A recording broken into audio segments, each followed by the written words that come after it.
The SU-39 finally has weapons that it probably should have had when it was first added to the game, and it is now way more enjoyable to use.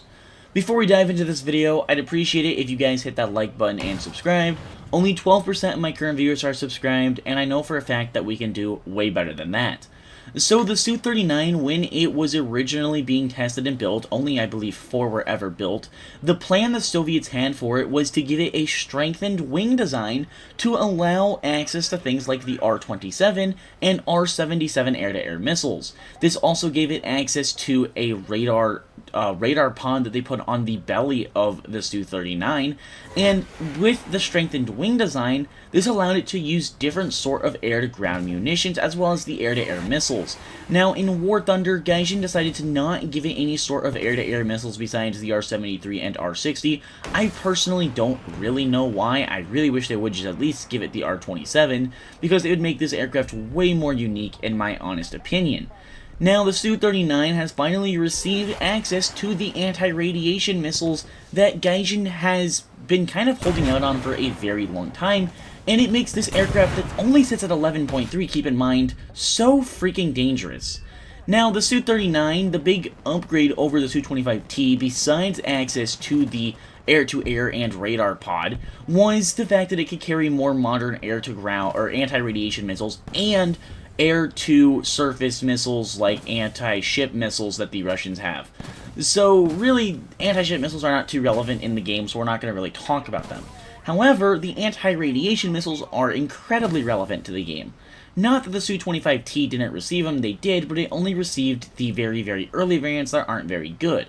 The Su-39 received several actually, I'm pretty sure it received the majority of all of the Russian anti-radiation missiles, but I really only want to talk about one of them, and that is the KH-25 MPU, and why this is such a relevant missile in my opinion is because the Su-39 can carry an incredible loadout of 3 of those, 2 of the KH-29 TEs, and then a rack of 8 McXer air-to-ground missiles, which if you guys are not too familiar, are incredibly good, probably one of the best beam-riding missiles we have in the game.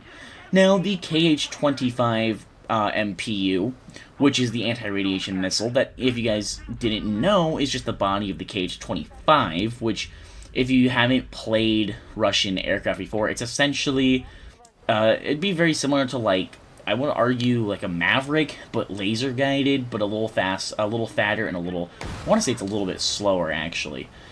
Now, the big thing that makes it so dangerous is the actual bands of radars it can see. So obviously, each and every different SAM system uses a different radar, rather it be I-band, D-band, E-band, F-band, and so on and so on.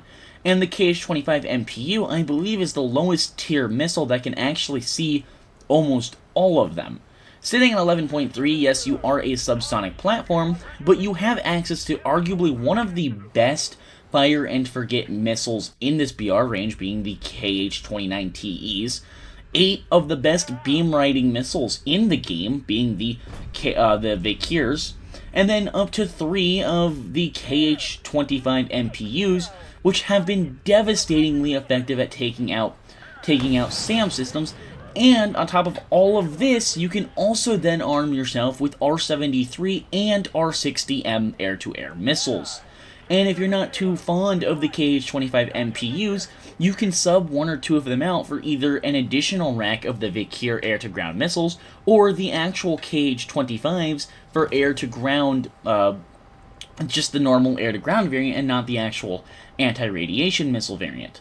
I will just note that a lot of aircraft received different sorts of anti-radiation missiles, but the Su-39 has just been so fun to play.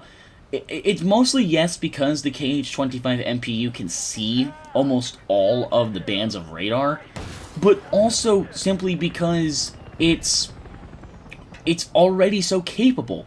The Su-39 already is a aircraft that's been in the game for so long. It has a good backbone underneath it.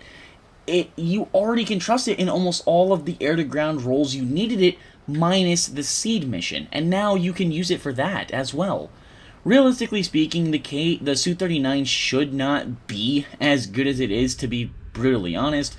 I think there's a very real possibility Gaijin's going to move it to 11.7. That would not surprise me.